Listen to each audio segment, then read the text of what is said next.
Hello నమస్తే, నేను Ashok. Welcome to ప్రజా చైతన్యం. ఒక పక్క టీడీపీకి సంబంధించిన మహానాడు జరుగుతుంటే మరో పక్క టీడీపీకి సంబంధించిన ఎమ్మెల్యేలు సీనియర్ నేతలందరూ కూడా ఒకంత ఆగ్రహం వ్యక్తం చేస్తున్నారు.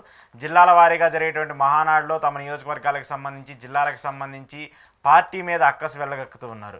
మాజీ నాయకులు అలాగే జేసీ ప్రభాకర్ రెడ్డి కొన్ని సంచలన వ్యాఖ్యలు చేస్తూ వచ్చారు. టీడీపీకి సంబంధించి ఇక టీడీపీకి భవిష్యత్తు లేదు, మేము గెలవంటూ కూడా ఆయన కొన్ని కీలక వ్యాఖ్యలు చేశారు. దాంతోపాటు సీనియర్ నేతలందరూ కూడా పార్టీకి సంబంధించిన తీరుపైన, పార్టీలో యువరక్తానికి ఇస్తున్నటువంటి ప్రాధాన్యత మాకు ఇవ్వట్లేదు అంటూ కూడా వాళ్ళందరూ కూడా ఒకంత ఆగ్రహం వ్యక్తం చేస్తూ ఉన్నారు. మహానాడులకు సంబంధించి జరుగుతున్నటువంటి సభల్లో వాళ్ళందరూ డైరెక్ట్గానే బయటకు వచ్చి మాట్లాడుతున్నటువంటి పరిస్థితి కూడా మనకు కనిపిస్తుంది. ఇక మరోవైపు మాజీ ఎమ్మెల్యే వైసీపీ నాయకుడు వల్లభనేని వంశీకి సంబంధించిన వ్యవహారం ఇప్పుడు పెద్ద ఎత్తున చర్చనీయాంశంగా మారుతుంది. అతనికి ఆరోగ్యం సహకరించకపోయినా, ఆరోగ్యం తీవ్రంగా అనుకూలత లేకపోయినా కూడా మీరు ఎందుకు విచారణ చేస్తున్నారు, దానికి సంబంధించి వెంటనే ఆయన్ని పూర్తి స్థాయి చికిత్స ఏదైతే అందించాల్సి ఉందో ఆ చికిత్స అందించాలంటూ కూడా ఏపీ హైకోర్టు కీలకంగా చెప్తూ వచ్చింది. దాంతోపాటు విచారణకు సంబంధించిన కస్టడీని కూడా తిరస్కరిస్తూ వచ్చింది. అయితే ఈ అంశాలకు సంబంధించి అలాగే ఏపీ రాజకీయాలకు సంబంధించి మహానాడు వ్యవహారాలకు సంబంధించి ఈరోజు ఇంటర్వ్యూలో మాట్లాడదాం. ఇంటర్వ్యూలో నాతో పాటు పార్టిసిపేట్ చేస్తున్నారు రాజకీయ విశ్లేషకులు పురుషోత్తం రెడ్డి గారు. పురుషోత్తం రెడ్డి గారు నమస్తే. నమస్తే అండి.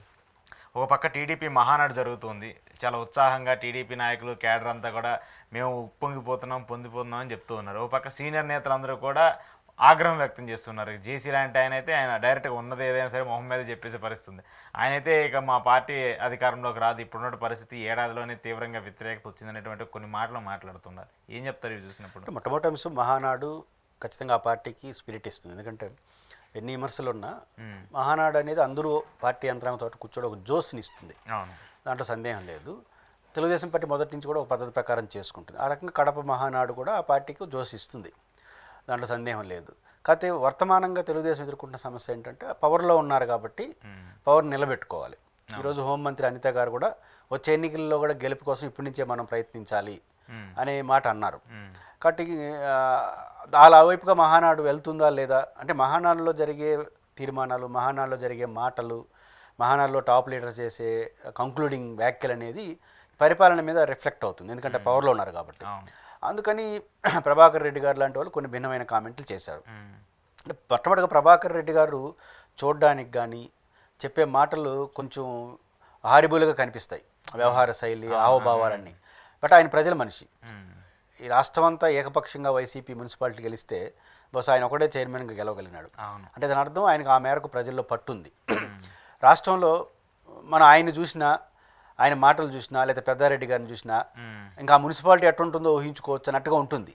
కానీ రాష్ట్రంలో హైదరాబాద్ తర్వాత, హైదరాబాద్ని పక్కన పెట్టేస్తాం, ఈ రాష్ట్రంలో ఏ మున్సిపాలిటీ లేనంత అందంగా తాడిపత్రి మున్సిపాలిటీ ఉంటుంది.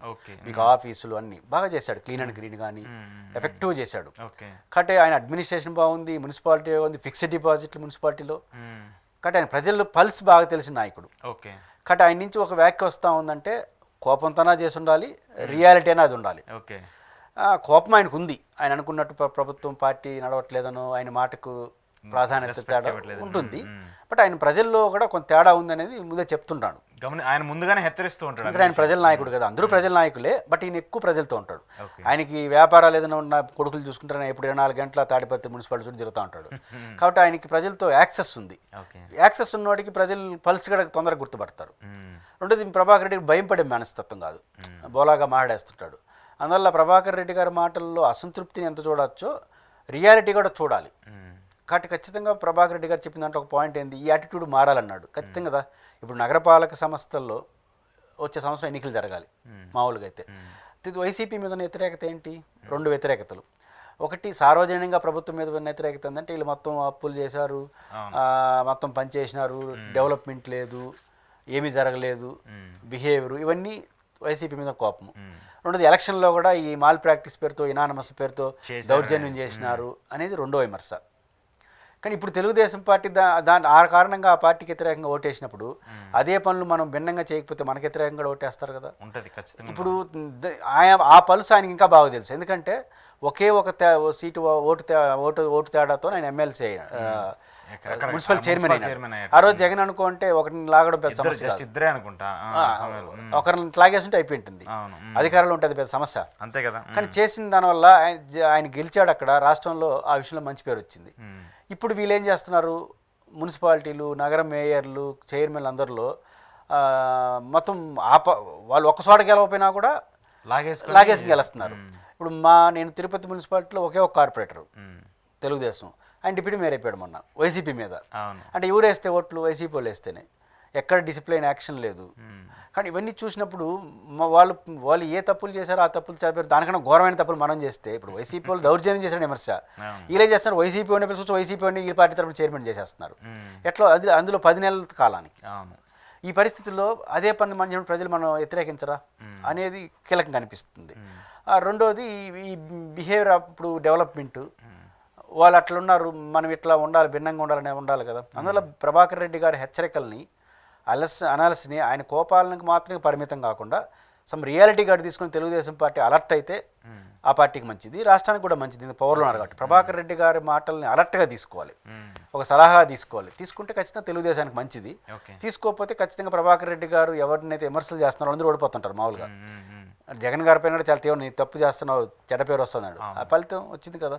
కాబట్టి ప్రభాకర్ రెడ్డి గారు లాంటి మాటలు పాజిటివ్గా తీసుకొని కరెక్షన్ చేసుకునే దాంట్లో అదే కరెక్షన్ చేసుకోకపోతే ఏదో ఆయన కోపం ఉంది కాబట్టి అరిచేసినాడు, ఆయన అంతే కాబట్టి అరిచినాడు అన్నారనుకోండి, దాని ఫలితం వాళ్ళు అనిపిస్తారు. ఓకే, అంటే ఇప్పుడు రాయలసీమకి సంబంధించి ఒక వైడర్ ఫ్యాక్ట్ ప్లే చేసింది మొన్న ఎన్నికలకు సంబంధించి. రాయలసీమలో ఎప్పుడు రాని మెజార్టీ, అటు కాంగ్రెస్కైనా వైసీపీకైనా రాయలసీమ అంటే ఒక పట్టు ఉంటుంది, సామాజిక పరంగా చూసుకున్నా ఏ పరంగా చూసుకున్నా.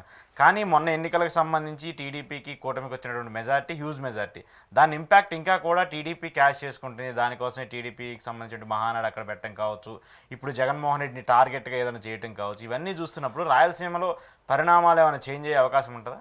అంటే రాయలసీమలో కూడా మనం పట్టు సాధించాలనే ఆలోచన తెలుగుదేశానికి ఉంది. ఇప్పుడు ఇలాంటి పట్టు ఎప్పుడు రాలా వాళ్ళకి, కాబట్టి ఎంత ప్రాధాన్యత ఇచ్చినా రాయలసీమలో మనకు పట్టు రాదులే అనుకున్నారు, మొన్న వచ్చింది. కాబట్టి మనం ఇక్కడ ప్రయత్నం చేయొచ్చు అనేది కానీ వాళ్ళు ఆదర్శంగా తీసుకుంటే రాయలసీమ అభివృద్ధికి కొంత చేస్తారు, అదేవిధంగా వాళ్ళకి ఉపయోగం. కానీ మహానాడు తీరు చూసినప్పుడు కడప మా అడ్డ ఇట్లాంటి మాటలు తప్ప రాయలసీమకు ఒక ప్రత్యేకమైన ఒక అనౌన్స్మెంట్ చేసి ఉండాలి. మహానాడు ఆడు జరుపుతున్నారు కాబట్టి కడప అనేది జగన్మోహన్ రెడ్డి గారి జిల్లానే కాదు, రాయలసీమ మొత్తానికి సెంటర్ పాయింట్. ఖచ్చితంగా ఒక మంచి అనౌన్స్మెంట్ ప్రజలందరినీ ఆకర్షించే విధంగా, రాయలసీమకు ఉపయోగపడేట్టుగా ఒక మంచి అనౌన్స్మెంట్ చేస్తారని నేను కూడా ఆశించాను. ముఖ్యంగా లోకేష్ గారు యోగాలం పాదయాత్రలో కడపలో కూర్చొని ఒక డిక్లరేషన్ కూడా చేశారు, వాళ్ళు మేనిఫెస్టోలాగా రాయలసీమకి ఏం చేస్తామని. దాన్ని నేను ప్రస్తావించుండి ఆ రోజు చెప్పాను, ఈ 4 ఏళ్ళు ఇది చేయబోతాం అనౌన్స్మెంట్ అన్న, జరుగుతుందో జరగదో వేరే సంగతి. చేస్తుంటే వాళ్ళ ఆలోచన ముందుకెళ్ళేది. కాకపోతే ఒకటి నాకు పాజిటివ్ కనపడింది ఏంటంటే, ఈ కడప ఎవరి అడ్డా కాదు మనందరి అడ్డా అని మాట్లాడింది మాధవలత గారు ఎమ్మెల్యే. నిజానికి దాన్ని నేను స్వాగతిస్తున్నాను. ఇంతవరకు కడప అనేది ఏమంటారు, అడ్డాలు అనేది పక్కన పెడితే పదాలు, మాది కూడా కడప, గతంలో అనేవాళ్ళు కాదు, ఇది కడప పంచాయతీ, పులివెందుల పంచాయతీ, రాజశేఖర రెడ్డి గారు జగన్ గారు ఇది దుర్మార్గం అనే దగ్గర నుంచి అలాంటి ప్రచారం చేసే పార్టీ మాది కూడా కడప అనడం అనేది మంచిది, అక్కడ టీడీపీ కూడా గెలవడం మంచిది. దీన్ని ఒక అడుగు ముందుకేసుకొని ఈ మహానాడులో కూడా ఒక మంచి ప్యాకేజీ, ఒక అనౌన్స్మెంట్ కానీ జరుగుంటే అది రాయలసీమకు ఉపయోగపడి ఉండేది, తెలుగుదేశానికి ఇంకా బాగా ఉపయోగపడేది. కానీ వాళ్ళ వ్యవహార శైలి చూస్తున్నప్పుడు అది కనపట్టలేదు. రాయలసీమ సమగ్రాభివృద్ధికి కానీ లేదా ప్రజలు ఆకర్షించే విధంగా కానీ కొన్ని నిర్ణయాలు మహానాడుని జరిగి ఉండాలి. మహానాడు రాష్ట్రానికి సంబంధించింది కావచ్చు, మీరు ఫస్ట్ టైం మా జీవితంలో ఫస్ట్ టైం కడపలో పెడుతున్నప్పుడు దాన్ని ఆకర్షించే విధంగా ఎక్కడన్నా ఒక ప్రాంతంలో అనౌన్స్మెంట్ చేస్తారు, ఆ ప్రాంతానికి ఉపయోగపడే ప్రాజెక్టులు చేయొచ్చు. మీరు అనుకున్నదే, నేను అనేది మీరు ఏమనుకుంటున్నారో వాటిని చేయొచ్చు. అది సరిగ్గా చేయట్లేదు. ఇన్ని రోజులు ఏం చెప్తున్నారు, బనకచర్ల ప్రాజెక్ట్ అన్నారు, అదన్నా డీటెయిల్గా చెప్పి ఉండొచ్చు. సంబంధం లేని చోట కూర్చొని బనకచర్ల ప్రాజెక్టు కడపలో పెట్టిన బ్రహ్మాండం చెప్పి ఉండొచ్చు కదా. చూసినప్పుడు వాళ్ళు కడపలో వచ్చినటువంటి ఒక అడ్వాంటేజ్ని కడప మహాసభ కానీ ప్లాన్ చేసుకొని ఉంటే ఇంకొక అడుగు ముందుకేసి ఉండాల్సింది. కానీ ఆ రోజు వచ్చిన అనుకూల వాతావరణం తెలుగుదేశానికి మళ్ళీ రాదు. కారణం ఏంటంటే ఆ రోజు మల్టిపుల్ ఫ్యాక్టర్స్, రాష్ట్ర వ్యాప్తంగా వచ్చిన వ్యతిరేకత, ఎక్కువగా జగన్ గారు ఓడిపోవడానికి ఇంట్లో వచ్చిన సమస్య. ఇంట్లో అంటే మన సరిబులా గారు కాదు, వైఎస్ఆర్సీపీ శ్రేణుల్లోనే ఒక నిర్లిప్తత, ఒక వ్యతిరేకత. ఎందుకంటే వైసీపీలో రెడ్డి కమ్యూనిటీ ఒక కీ రోల్ పోషిస్తుంది, రాజకీయాల్లో కూడా వాళ్ళు కీ రోల్ ఉంటాయి. నెల్లూరు రాయలసీమ వరకు, వాళ్ళు పల్నాడు వరకు వాళ్ళు మమ్మల్ని నిర్లక్ష్యం చేశారు అనుకుంటున్నారు. వాళ్ళు ఎంత నిర్లక్ష్యం చేశాడో వేరే సంగతి. మళ్ళీ పోస్టులన్నీ పైన వాళ్ళే ఉంటాయి, మళ్ళీ రెడ్డిలో అంతా అసంతృప్తి. కాబట్టి ఎవరైతే 10 ఓట్లు వేయిస్తారనే పేరుందో వాళ్ళని దూరం కాదు, కానీ వాళ్ళు నిర్లక్ష్యం చేశారు. వాళ్ళు సైలెంట్ అయిపోయారు, వ్యతిరేకంగా పనిచేసారు. సైలెంట్ అయిపోతే ఒక్కొక్కరు 10 ఓట్లు పైపోయినాయి. ఇప్పుడైతే అటు ఉండరుగా, పవర్ పోయిన తర్వాత కొంచెం ఏదో మనం ఉంటే బాగుంటుంది. కాబట్టి ఇట్లాంటి సానుకూల వాతావరణం వాడి జగన్కి పెరుగుతూ ఉంటే మనం దాన్ని కొంచెం పెంచే విధంగా ప్రవర్తించకూడదు. కాబట్టి ఆ విషయంలో తెలుగుదేశం పార్టీ వ్యూహాత్మకంగా వెళ్ళలేదేమో అనిపిస్తుంది. ఓకే, కానీ మహానాడుకి సంబంధించి టీడీపీ పార్టీనో వాళ్ళ నిర్ణయాలకు సంబంధించో లేదంటే వాళ్ళ క్యాడర్కి సంబంధించి ఎక్కువగా మాట్లాడాలి. కానీ అక్కడ కూడా మళ్ళీ జగన్మోహన్ రెడ్డికి సంబంధించి తల్లిని చెల్లిని విడదీశాడు, లేదంటే ఇక బాబాయిని హత్య చేయించాడు, ఇలాంటి సంఘటనలు ఎక్కువగా మనం వింటూ ఉన్నాం. అక్కడ కూడా జగన్కి సంబంధించినటువంటి వ్యవహారం చాలా పెద్ద ఎత్తున మాట్లాడుతున్నారు అందరూ. చిన్న నాయకుడి నుంచి దగ్గర నుంచి ప్రారంభిస్తే చంద్రబాబు నాయుడు వరకు కూడా అందరూ కూడా మాట్లాడుతున్నారు. సో వాళ్ళ సభలో జగన్మోహన్ రెడ్డికి సంబంధించిన వ్యవహారాలు ఎందుకు అనేది కూడా ఒక చర్చ జరుగుతుంది. నిజానికి బహిరంగ సభలో ఇంకా ఎక్కువ మాట్లాడతారేమో అనుకున్నా, కొంత తగ్గింది, కొంత అర్థం చేసుకున్నారు. మనం జగన్నామ స్మరణ తగ్గిస్తే మనకు మంచిదని. అంటే జగన్ గారిని విమర్శించకూడదనే పాయింట్ కాదు, 24/7 జగన్మోహన్ని విమర్శించడం పరస్పర విరుద్ధమైనటువంటి భావాలు ఒకేసారి పంపిస్తున్నారు. ఇప్పుడు ఏమంటారు, ఈసారి 11 వచ్చింది, ఈసారి అవి కూడా రావు.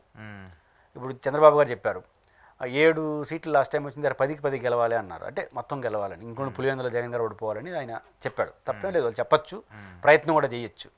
కాకపోతే ఇప్పుడు మీరు ఒక రకంగా ఆయన పని అయిపోయిందని నమ్ముతున్నారు, ఒక పక్క అయిపోయిందని నమ్ముతూ మళ్ళీ ఆయన ప్రమాదం అని చెప్పి మీరే మాట్లాడుతున్నారు. ఓకే, ఇక్కడ డబుల్ స్టాండ్ ఉంది కదా, అంటే అయిపోయిందన్నోడు ఇంక ప్రమాదం ఎట్టవుతాడు.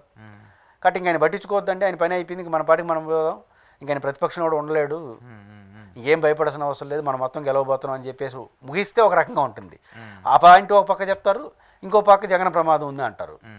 దానివల్ల ఏమవుతుంది, వాళ్ళకి అనుమానం వస్తుంది, ఇంతకు ఏది కరెక్ట్, అది కరెక్ట్, ఇది కరెక్ట్ అని. కాబట్టి ప్రత్యర్థి గురించి ఎంత ఎక్కువ మాట్లాడితే అంత వాళ్ళకి నష్టం. Not only Chandrababu Naidu, YCP వాళ్ళు కూడా వైసీపీ వాళ్ళు మాట్లాడచ్చు, ఎందుకంటే ప్రతిపక్షం ఉన్నారు. ప్రతిపక్షం ఎవరు విమర్శించాలి, అధికారంలో ఉండే విమర్శించాలి. పవర్లో ఉండేప్పుడు విమర్శించడం వేరు, ఓడిపోయిన తర్వాత వాళ్ళు మళ్ళీ విమర్శిస్తే వాళ్ళకి ఏదో భయపడుతున్నారు కదా అనే మెసేజ్ వెళ్తుంది. ఆ రీత్యా చూసుకున్నప్పుడు జగన్నామ స్మరణ తగ్గించుండాలి. జగన్నామ స్మరణ పెంచాలన్నాడు. మీరు ఏం చెప్పచ్చు, ఉదాహరణ జగన్మోహన్ రెడ్డి గారు రాయలసీమలో నీటి ప్రాజెక్టులకి 10,000 కోట్లు మాత్రమే ఖర్చు పెట్టారు. ఇదిగో మేము రాయలసీమలో 20,000 కోట్లు ఖర్చు పెట్టబోతాం. రాయలసీమలో జగన్మోహన్ రెడ్డి గారు ఆ గండికోట రిజర్వాయర్ నిర్వాహ సమస్య కొంత పరిస్థితి, ఇట్లా ఆయన చేసింది ఇది. ఆయనకన్నా మెరుగ్గా మేము గుండ్రేవులు కట్టబోతున్నాం, సిద్ధేశ్వరం కట్టబోతున్నాం అంటే అట్లా చెప్తూ రాయలసీమకి జగన్ అన్యాయం చేసినాడు అంటే యాక్సెప్ట్ చేస్తారు. ఓకే, ఇప్పుడు రాయలసీమ మీకు 52కి 49 ఇచ్చారు జగన్కి, వీళ్ళకన్నా తక్కువ ఇచ్చారు, 45 ఇచ్చినారు. అంత ఇచ్చినా మీకు ఏం చేసినాడు, మాకు 45 ఇచ్చారు, ఈసారి బాగా మేము ఏం చేయబోతాం చూడు రాయలసీమకు, అట్లా జగన్ విమర్శించునుంటే మన గౌరవం మరింత పెరుగుతుంది. అలా కాకుండా జగన్ అలాంటోడు ఇలాంటోడు బాబాయ్ అవన్నీ అయిపోయినాయి. కాబట్టి జనం ముందు అయిపోయిన చర్చ, ఇక్కడ అయిపోయిందని తీసి మళ్ళీ ఇల్లు మాట్లాడితే ఇది కావాలని మాట్లాడుతున్నారు జగన్ అంటారు. కాబట్టి జగన్ని విమర్శించవచ్చు. ఏ పాయింట్లో విమర్శించాలంటే సమాజాన్ని ప్రభావితం చేసే అంశాలు విమర్శించాలి. జగన్మోహన్ రెడ్డి గారు రాయలసీమకు ఇది చేసినాడు, మేము ఇది చేయబోతున్నాం. జగన్మోహన్ రెడ్డి గారు జస్ట్ హైకోర్టు అన్నాడు, హైకోర్టు కాదు ఇంకా పెద్ద పెద్ద ఇన్స్టిట్యూషన్ తేబోతున్నాం, పరిశ్రమలు తీసుకొస్తాం, ఏదైనా సరే జగన్ గారు ఇంత చేస్తే మేము అంతగానే ఎక్కువ చేస్తున్నాం. కానీ కడప జిల్లా ప్రజలరా మీరు ఇప్పుడు జగన్మోహన్ రెడ్డి గారు ఏమంటారు సింపుల్గా, అసలు కుప్పం మున్సిపాలిటీ చేసింది మేము, కుప్పం రెవెన్యూ డివిజన్ చేసింది మేము, కుప్పంకి అందరినీ ఏది కరెక్ట్ అది పక్కన పెడదాం. ఆ రకంగా కుప్పంలో చంద్రబాబు కన్నా మేమే బెటర్ అని అడిగాడు. మీరేం చేయాలి, పులివెందులకు గండికోట నీళ్ళు తెస్తాం, పులివెందులకు మెడికల్ కాలేజ్ అని 50 సీట్లు ఇచ్చాడు, మేము 100 సీట్లు ఇస్తాం, ఇట్లా చెప్పి ఉన్న మెడికల్ కాలేజ్ అమ్మేస్తాం అని చెప్పినారు. కాబట్టి ఎప్పుడు కూడా ఆయన మీద కోపం రావాలంటే మీరు ఆయన్ని ఛాలెంజ్ చేసే విధంగా నిలబడాలి. అట్లాంటి ప్రకటనలు ఏమి మహానాడులో కనపడలేదు. కనపడకపోగా ఆయన్ని వ్యక్తిగతంగా టార్గెట్ చేస్తే మాకు జగన్ ఉంటే బెటర్ కదా అనే అభిప్రాయం వస్తుంది కదా. ఇప్పుడు రాజశేఖర రెడ్డి గారు ఒక రకంగా రాయలసీమకే కాదు ఒక సమాజానికి ఆయన ఒక ఎమోషనల్. రామారావు గారు ఎట్టయితే ఒక సమాజానికి ఎమోషనల్, దివంగతుల గురించి మాట్లాడితే వైఎస్ఆర్ రాజశేఖర రెడ్డి కూడా ఒక ఎమోషన్, అందులో కడప జిల్లా ప్రజలకు ఇంకా ఎమోషన్. అట్లాంటి రాజశేఖర రెడ్డి విగ్రహాల చుట్టూ జెండాలు కట్టుకోవడం ఏం సాధిస్తారు, దాంట్లో చాలా నెగిటివ్ అయిపోయింది కదా. పులివెందులు అందులో కడితే ఎంత నెగిటివ్, ఆత్మాభిమానం దెబ్బతింటుంది కదా. ఒక నాయకుడి జెండా కదా, మీరు బాధపడలేదు అప్పుడు. దానికి శ్రీనివాసరెడ్డి గారు జిల్లా అధ్యక్షుడు అనుకుంటా, ఆయన చెప్పిన సమాధానం చాలా విచిత్రంగా అనిపించింది. నిజమే కొన్ని కట్టారు, తెలియకో కొంతమంది కట్టుండొచ్చు, మా నాయకులు చాలా దయాద్రోహంతో అవన్నీ తీసేయమని చెప్పినారు, దయాద్రోహం అనేది మీ బాధ్యత అంటూ ఒక కీలకమైన ప్రకటన చేసినారు. అదేంటంటే అది తర్వాత మాట్లాడదాం, అసలు ఆ రాజశేఖర విగ్రహాలకి పర్మిషన్ ఉందా అని లాజిక్ ఎవరు చెప్పాలి, దీనికి సమాధానం మీరే చెప్పాలి. పవర్లో ఉండేవాళ్ళు పర్మిషన్ లేకపోతే ఏం చేయగలరు, తీసేస్తారా? ఎన్టీఆర్ గారి విగ్రహాలకు ఈ రాష్ట్రంలో 99% విగ్రహాలు పర్మిషన్ లేదు, 99% ఎవరికి లేవు. మరి ఇట్లాంటి లాజిక్ చేయొచ్చు అంటే మిమ్మల్ని ఏం మెసేజ్ వెళ్ళింది, అంటే చాలా దారుణంగా మాట్లాడుతున్నారు. రాజశేఖర విగ్రహాన్ని 7 విగ్రహాలు పర్మిషన్ ఉన్నాయి. ఎవరికి ఇందిరాగాంధీ దగ్గర నుంచి మొదలు పెట్టి ఇప్పుడు వరకు కూడా ఎవరు అభిమానంతో ఎట్టబడతారు, పెట్టకూడదు కూడా. నిజానికి మీరు రివ్యూ చేయదలుచుకుంటే రాష్ట్రంలో కమిటీ వేసి అనుమతి లేని విగ్రహాలను తొలగించి ఇంకోచోట గౌరవ పెట్టి చేయండి చూద్దాం. అటు చేయకుండా ఎందుకు జెండాలు కట్టారంటే అనుమతి లేని విగ్రహాలు కట్టేస్తారా? ఇప్పుడు మీ పార్టీకి సంబంధించిన అనుమతి విగ్రహాలంతా వైసీపీ జనాలు వేసి ఒప్పుకుంటారా? కాబట్టి ఇట్లాంటి ప్రకటనలు అనేది వాళ్ళ ఆత్మాభిమానాన్ని దెబ్బతిని ప్రజలు ఎమోషనల్గా కనెక్ట్ అవుతారు వైసీపీకి. కాబట్టి జగన్నామస్మరణ లేదా రాజశేఖర్ని విమర్శించడం ఇవన్నీ అంత మంచిది కాదు. విమర్శించండి, పాలసీల ప్రకారం విమర్శిస్తే వాళ్ళకి మంచి ఉండేది. అట్లాంటి దాన్ని కొంత ఇన్బ్యాలెన్స్ అయ్యారనిపిస్తుంది నాకు. రైట్. ఇంకొకటి సార్, అరెస్టులకు సంబంధించిన వ్యవహారాన్ని మనం చూస్తున్నాం. దాదాపు ఒక నెల నుంచి కూడా ఎక్కువగా జరుగుతున్నాయి వైసీపీ నేతలకు సంబంధించిన అరెస్టులు. ఇవన్నీ కూడా ప్రధానంగా చూసుకుంటే వల్లభనేని వంశీకి సంబంధించినటువంటి వ్యవహారం చాలా పెద్ద ఎత్తున చర్చ జరుగుతుంది. సరే, ఆయన మాట్లాడినటువంటి వ్యాఖ్యలకి అరెస్ట్ చేయటం అదంతా కూడా అందరూ అంగీకరించారు. ఖచ్చితంగా దాన్ని ఎవరు కూడా తప్పు పట్టే పరిస్థితి లేదు. కానీ ఇప్పుడున్నటువంటి పరిణామాలు, ఆయన ఆరోగ్యానికి సంబంధించినటువంటి కాన్సిక్వెన్సెస్, ఒక విధంగా చెప్పాలంటే ఆయన చాలా దారుణమైన పరిస్థితిలో ఉన్నారు. జైల్లో కూడా ఇంకా కూడా ఉపేక్షించట్లేదు, కావాలని చెప్పి ఇంకా కొత్త కేసులు పెడుతున్నారని చెప్పేసి కూడా కుటుంబ సభ్యులు మాట్లాడుతూ ఉన్నారు. కోర్టులు కూడా దాన్ని ఖండిస్తూ వస్తున్నాయి. ఒక ఇంత ఆరోగ్యానికి సంబంధించి ఉన్నటువంటి వ్యవహారాల మీద మీరు ఎలా చూస్తారు? ముందు వెంటనే ఆయనకి మంచి చికిత్స అందించినట్టు కూడా చెప్తూ ఉన్నాయి. ఈ పరిణామాలు ఎలా చూడాలి? వల్లభనేని వంశీ గారు అరెస్ట్ అప్పుడు ఇది సహజం, ఆయన స్వయంకృత అపరాధం అన్నది మొదటి స్టేట్మెంట్ అందరివి. అవును, అందరూ. ఈ సహజం కాస్త అసహజంగా మారుతూ ఉంది. కారణం ప్రభుత్వ వ్యవహార శైలి. ఎవరైనా తప్పు చేసినప్పుడు ఏ తప్పు చేశాడు, ఆ తప్పును చట్టపరంగా ఎట్ట శిక్షించాలి అంతవరకే పరిమితమై చేస్తే అది ప్రభుత్వానికి గౌరవం పెరుగుతుంది. అట్లా కాకుండా కోపతాపాలని ఆ కేసు చుట్టూ మనం ఏం చేయలేం కాబట్టి కొత్త కేసులు పెడతాం అనే ధోరణికి వెళ్తే ప్రభుత్వం తప్పు చేసినట్టు అవుతుంది. వల్లభనేని వంశీ గారి తప్పులతో సంబంధం లేకుండా హ్యూమానిటీ ముందుకు వస్తూ ఉంది. నేను అనుకుంటుంది 2 కారణాలు ఎత్తే త్వరలో వల్లభనేని వంశీ గారికి బెయిల్ వచ్చినా మనం ఆశ్చర్యపోనక్కర్లేదు. ఒకటి చట్టం. మనం చాలా సందర్భాలు చెప్పుకున్నాం, 7 సంవత్సరాలు లోబడి శిక్ష పడే సెక్షన్ల కింద నమోదైతే 60 రోజుల్లో బెయిల్ రావాలి. 7 సంవత్సరాలు పైబడి అయితే 90 రోజుల్లో బెయిల్ రావాలి. ఈ 2 చాలా కీలకం. మోస్ట్లీ ఆయన 90 రోజులు దాటిపోయింది. కాబట్టి ఈ పాయింట్ ఆఫ్ వ్యూలో ఆయనకి బెయిల్ రావడానికి కొంత అవకాశం ఉంది. రెండోది హెల్త్ కండిషన్. హెల్త్ కండిషన్ అప్పుడు ఆయన విజయవాడ నుంచి దాటిపోవద్దు లేదా పలానా హాస్పిటల్లో ఉండమంటుంది తప్ప ఇంకోటి చెప్పదు. కాబట్టి ఖచ్చితంగా పదే ఆయనకి హెల్త్ సమస్య వస్తుంది కాబట్టి హెల్త్ పేరుతో కూడా బెయిల్ వచ్చేదానికి అవకాశం ఉంటుంది. ఈ 2 కారణాలు ఇస్తే వల్లభనేని వంశీ గారికి బెయిల్ వచ్చే అవకాశం ఉంది. పాయింట్ ఏంటంటే వల్లభనేని వంశీ గారా ఇంకొకరా పక్కన పెడితే శిక్ష వేసి జైల్లో పెట్టేయడం మంచిది. నేరాన్ని నిరూపించి 7 ఏళ్ళు పెడతారా, లైఫ్ 14 ఏళ్ళు పెడతారా, చట్టం వ్యవస్థల ఇష్టం, తప్పేం లేదు. తప్పుతో కాకుండా విచారణ పేరుతో జైల్లో పెట్టడం అనేది మంచిది కాదు. ఎవరినైనా సరే విచారణ అనేది విచారణ కోసం చేయాలి. ఇప్పుడు శిక్ష పడుతుందో లేదో మనకు తెలియదు కాబట్టి విచారణ పేరుతోనే ఒక 100 రోజులు పెడతాం లోపల అనుకుంటే అది చాలా దారుణం. ఎవరైనా నేరం చేసి ఆ నేరం రుజువయ్యి ఆ రుజువైన నేర కారణంగా శిక్ష పడితే జైల్లో పెడితే తప్పు కాదు, పెట్టాలి కూడా. అందుకు భిన్నంగా మన ఇప్పుడు జరిగేది కాదు కదా, జరుగుతుందో తెలియదు, కొన్ని సంవత్సరాలు పడుతుంది, విచారణ పేరుతోనే ఒక 100 రోజులు పెడతాం లోపల, ఇది ఏమంటుంది? ఇది మంచిది కాదు, కరెక్ట్ పద్ధతి కాదు. కాబట్టి విచారణ పేరుతో జైలు కాకుండా శిక్ష పేరుతో జైలు వేస్తే సమాజం హర్షిస్తుంది, అది మంచిది కూడా. కాబట్టి వల్లభనేని గారి కేసులో అదే వర్తిస్తుంది. కాబట్టి నేను అనుకుంటుంది ప్రభుత్వం ఒక దశ దాటిన తర్వాత ఇట్లాంటి విషయాలు ఇది సహజం అనుకున్నవారు కూడా ఇది అసహజం కదా అనుకుంటారు. కాబట్టి వల్లభనేని వారి వంశీ విషయంలో ప్రభుత్వం ఒక అడుగు ముందుకేయడం వల్ల పైపెచ్చు అతనికి హెల్త్ బాగాలేదు దాన్ని కూడా కామెడీ చేయడం. మీరు వల్లభనేని వంశీని ఓడిపోవడానికి కామెడీ చేయొచ్చు, చులకన చేయొచ్చు, దగ్గుతున్న దాన్ని చులకన చేయడం సమాజం హర్షించదు. శత్రువును కూడా కొడితే బాధపడతాం, అట్లాంటి సమాజంలో ఉన్నాం భారత సమాజంలో. కాబట్టి పదే దీన్ని ట్రోల్ చేస్తే ప్రభుత్వానికి అంత మంచిది కాదు. కాబట్టి వల్లభనేని వంశీలో చట్టపరంగా చర్య తీసుకోండి తప్ప మనకున్న కోపతాలు పడకూడదు. కాబట్టి ఇవన్నీ చూసినప్పుడు ప్రభుత్వానికి మంచిది అనిపించదు. నేను అనుకుంటుంది 2 కారణాలు ఏదైతే చెప్పాను, బెయిల్ త్వరలోనే రిలీఫ్ వచ్చే అవకాశం కనిపిస్తుంది.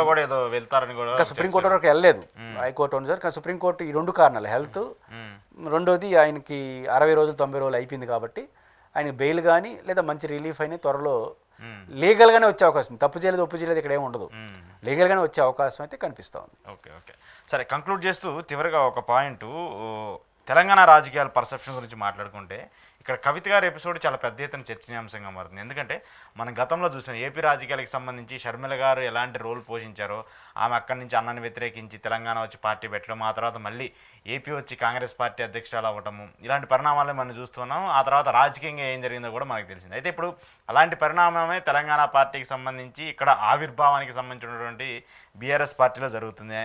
కుటుంబ సభ్యుల మీదే, అన్న మీదే ఆమె చేస్తున్నటువంటి వ్యాఖ్యలు కావచ్చు, ఆమె వ్యతిరేకత కావచ్చు, ఇవన్నీ ఎలా చూడాలి? అంటే కవిత గారి ఎపిసోడ్ మనం పరిశీలించినప్పుడు అంటే అందరూ శర్మిలతో పోలుస్తారు, మరో శర్మిల ఎపిసోడ్ అంటారు. ఎందుకంటే రియాలిటీగా జరిగింది కుటుంబం. అవును, ఆడ అన్న, ఇక్కడ అన్న పేరుతో తండ్రి, అక్కడ తండ్రి లేరు, ఇక్కడ అన్న పేరుతో తండ్రి, అక్కడ వదిన పైన అన్న పైన, ఇంతకుమించి తేడా ఏం కనపట్లేదు. అయితే దీన్ని పోల్చుకుంటారు రియల్గా జరిగింది కాబట్టి. అంటే కవిత గారు చెప్తుంది కరెక్టా తప్ప అనేదాన్ని, రాజకీయాల్లో కరెక్ట్ తప్పు ఉండదు, సక్సెస్ కావడం విఫలం అవడం రెండు ఉంటుంది, ఏదో ఫెయిల్ అయినా ఉంటుంది. ఇప్పుడు కవిత గారు లేవనెత్తిన అంశాల జోలికి నేను వెళ్ళను, కానీ ఒక రాజకీయ పార్టీ, అందులో ప్రాంతీయ పార్టీకి ఒక వ్యక్తి కేంద్రంగానే ఉంటారు ఖచ్చితంగా. ఫ్యూడల్ సమాజం కూడా ఉన్నాం కాబట్టి. కాబట్టి కేసీఆరే బీఆర్ఎస్ కాబట్టి ప్రజల్లో ఒక్కరినే రాజకీయ వారసులుగా గుర్తిస్తారు. వాళ్ళకి 4 పిల్లలు ఉండొచ్చు, 3 పిల్లలు ఉండొచ్చు, 2 పిల్లలు ఉండొచ్చు. కాబట్టి ఒకరికి రాయల్టీ ఇస్తారు, ఈయన మా వారసు గుర్తిస్తున్నామని. కాబట్టి ఆ వారసత్వంగా గుర్తించుకోవడం కోసం ఇంట్లో మాట్లాడుకుంటే ఏ ఇబ్బంది ఉండదు. ఇప్పుడు షర్మిల గారు పవర్ఫుల్ రోల్ పోషించారు, రాజశేఖర్ గారు కూతురుగానే చూశారు, జగన్ గారికి ఎంత ప్రయారిటీ ఇచ్చారో ఆమెకు అంత ప్రయారిటీ ఇచ్చారు. ఎప్పుడైతే ఈ లాజిక్ మర్చిపోయి ఆమె కాంగ్రెస్ లేకపోతే జగన్ విమర్శ మొదలెట్టిందో తీవ్రంగా విమర్శించడం మొదలెడుతున్నారు. సక్సెస్ కాలేదు, ఆమె కూడా ఓడిపోయిందిగా, ఫెయిల్యూర్ అయింది. చివరకు రాజశేఖర రెడ్డి సతీమనే వీడియో రిలీజ్ చేసింది. రాజశేఖర రెడ్డి గారు కళ జగన్ని పైకి అట్లా ఆయన ముఖ్యమంత్రిని చేశారు, నా కూతురుని కూడా చేసి రాజశేఖర కళ చేయండి, రాజశేఖర భార్య వీడియో ఇచ్చింది, ప్రజలు యాక్సెప్ట్ చేయలేదు. పైపెచ్చు ఎవరినైతే ఓడించద్దన్నారు వాళ్ళు ఓడారు, రాష్ట్రం అంతా ఓడిపోయిన వైసీపీ ఆడ గెలిచింది అవినాష్ రెడ్డి గారు. దీన్ని బట్టి మనకు అర్థమైంది ఏంటంటే చెప్తున్న విషయాలతో సంబంధం లేకుండా రాజకీయ వారసుడుగా ఒకరినే గుర్తిస్తారు. ఆ వారసత్వానికి నష్టం ఓటిల్లుతుందని వాళ్ళని అభిమానించాలనుకుంటే తిరస్కరిస్తారు వీళ్ళని, అభిమానంతో కూడా పోతుంది పక్కకి. షర్మిల గారిని అభిమానించే వాళ్ళు అందరూ కూడా ఇప్పుడు ఎందుకు వ్యతిరేకంగా మాట్లాడుతున్నారంటే ఆమె రాజకీయాల వల్ల జగన్ నష్టపోతున్నాడు అనేది నమ్ముతున్నారు జనం, నమ్మినారు. కాబట్టి ఇప్పుడు షర్మిల గారి నష్టం జగన్కే కదా, షర్మిల గారిని వ్యతిరేకించే పరిస్థితికి వచ్చారు. కవిత గారి పట్ల కూడా ఆమె ఇంట్లో సర్దుకోవాలి, ఇవి ఎట్లా సర్దుకుంటారు ఆమె కుటుంబం, మీరు ఇంట్లో సర్దుకోని అంటారు. ఇంట్లో సర్దుకోకుండా బయటకు వచ్చి మాట్లాడితే కేసీఆర్ గారు రాజకీయ వారసులుగా కేటీఆర్ని చూశారనుకోండి, కేటీఆర్ని చూసి కవితను చూస్తే ఇద్దరు ఓట్లు గెలుచుకుంటే మళ్ళీ ప్రత్యర్థి గెలుస్తాడు. అందువల్ల ప్రజలు ఒకరినే యాక్సెప్ట్ చేస్తారు కాబట్టి ఆ ఒక్కరెవరైనా పోటీ మీలో ఉండొచ్చు, అది ఇంట్లో తేల్చుకోవాలి. ఈదిలోకి వచ్చి రచ్చ చేస్తే ప్రజలు దీనివల్ల కొంతమంది ఓట్లు చీలిపోతాయి అనే భావన మీరు కల్పిస్తే మరింత వాళ్ళు యూనిట్ అవుతారు. కాబట్టి ఇక్కడ కవిత గారు ఆరోపణలు జనం చూడరు, ఎవరు మాకు కేసీఆర్ వారసత్వం నాయకుడిగా ఉంటాడు అనే పాయింట్ వరకు చూసుకుడు ఆంధ్రప్రదేశ్లో షర్మిల గారికి తగిన గౌరవం ఇచ్చుంటే బాగుండేది అనే అభిప్రాయం అందరికీ ఉంది. చాలా మందికి రాజ్యసభ సీట్ వచ్చిండొచ్చు, కష్టపడింది కదా, మహిళ కదా, రాజశేఖర్ కూతురు కదా, ఆ విషయంలో కొంతమంది జగన్ గారిని విమర్శిస్తారు, ఇతుందే పార్టీ. కానీ ఎప్పుడైతే రాజకీయంగా ఆయనకి నష్టం జరుగుతుంది వల్ల అనడం, లేదా కొన్ని వాళ్ళకి అనుకూలంగానే ఛానల్కే ముందే లీకులు చేయడం, డైరెక్ట్గా వెళ్ళి చంద్రబాబు నాయుడు గారితో మాట్లాడడం, ఇవన్నీ చూసినప్పుడు ఈమె ప్రత్యర్థికి ఉపయోగపడతా ఉంది అని భావించిన మరుసటి కట్ చేసి పారేసినారు. ఎంత వీరాభిమానులంతా పక్కకు పోయినారు. ఇప్పుడు కవిత గారి పరిస్థితులు కూడా ఇంట్లో పరిష్కరించుకొని కేటీఆర్ని పక్కన పెట్టి మీరు వచ్చేస్తే సమాజం యాక్సెప్ట్ చేస్తుంది. కానీ కేటీఆర్ గారు, హరీష్ రావు గారు వాళ్ళ వారసులుగా ముందుకు కొనసాగుతుండగా దాన్ని తట్టుకొని కవిత రావడం అనేది ఇంపాసిబుల్. ముగ్గురికి డ్యామేజ్ కాదు, ఈవెన్ ప్రజలు ఒప్పుకోరు. ఒకవేళ కేటీఆర్ లేదు, హరీష్ రావు లేడు, ఈమె కేసీఆర్కి సరైన వారసురాలు అని అనుకునే చోట దీన్ని తట్టేస్తారు, ప్రజలు భావిస్తే వస్తారు. ఆ కాన్ఫిడెన్స్ మీరు ఇవ్వగలిగి వచ్చేపడ్డం. కానీ కేసీఆర్ గారు సజీవంగా ప్రజల మధ్య ఉన్నాడు, ఆయన రేపు కొడుకుని పెట్టుకుని నిలబడతాడు కదా. కానీ ప్రజల్లో తేల్చుకోవాల్సిన విషయం కాదు, ఇంట్లో తేల్చుకోవాల్సిన విషయం. ప్రజల్లో విమర్శలు ఇచ్చేస్తే ప్రజలు హర్షప్ చేయడు. మీరు నిజం చెప్పినా కూడా, షర్మిల గారు చెప్పినట్టు అన్ని అబద్ధాలు ఏమి ఉండవు, నిజాలు కూడా ఉంటాయి. నిజాలతో మాకేం పని, ఇది రాజకీయంగా నష్టం జగన్ చూసే వాళ్ళకి వేరే కాబట్టి మీ ఇంట్లో సమస్య మాకెందుకు. అంటే మాకు మీరు ఒకరు కావాలి నాయకుడు, ఆ ఒకడు కేటీఆర్, హరీష్ రావు, కవిత, మీరు నిర్ణయించుకోండి, మాకు కాన్ఫిడెన్స్ ఇవ్వండి, మీరు డిసైడ్ అయ్యి బయటికి అంటారు. ఒక మీరు డిసైడ్ కాకపోతే వాళ్ళు ఏది డిసైడ్ అయితే దానికి వెళ్ళిపోతారు. కవిత గారిని అభిమానించే కూడా వెనక్కిపోతారు. కాబట్టి కవిత గారు షర్మిల గారి అనుభవం చూసుకున్న వర్తమాన రాజకీయంగా ఇంట్లో సమస్య ఇంట్లో పడి, ఒకవేళ కేసీఆర్ గారు మీకు వద్దనుకున్నారనుకోండి, మీరు ఇంకా ఆ వారసత్వం కొత్త రాజకీయాలు తెచ్చుకోవాల్సిందే. కవిత గారి ఎపిసోడ్లో ఆమె అనుభవాలను గుణపాఠాలు చేసుకొని ఇంట్లో పరిష్కరించుకుంటే అది మంచి అవుతుంది. అలా కాకుండా కేసీఆర్ గారు ఏం తప్పు చేశారు, కేటీఆర్ గారు ఇవన్నీ చర్చ ఇదిలో పెడితే అది వర్కౌట్ కాదు. ఒక దశ దాటిన తర్వాత రివర్స్ అయ్యే అవకాశం ఉంటుంది. ఒక విధంగా చెప్పాలంటే ఇప్పుడు ఏపీ రాజకీయాలు ఏం ఫ్యాక్టర్స్ నడిచాయి అవన్నీ కూడా తెలంగాణలో ఇంత రాజకీయం ఎప్పుడు జరగదు. ఇంత క్యాస్ట్ పాలిటిక్స్ కానీ ఫ్యామిలీ పాలిటిక్స్ కానీ ఇప్పుడు ఫ్యామిలీ పాలిటిక్స్ తెలంగాణ రాజకీయాల్లోకి ఎంట్రీ అయ్యాయి. మరి అవి ఎలా జరుగుతాయి ఏంటనేది కూడా చూడాలి. Thank you sir, thank you very much. ఇది పురుషోత్తం రెడ్డి గారితో ఈరోజు స్పెషల్ ఇంటర్వ్యూ చూస్తున్నానండి. ప్రయాచేత్ అంతేగా.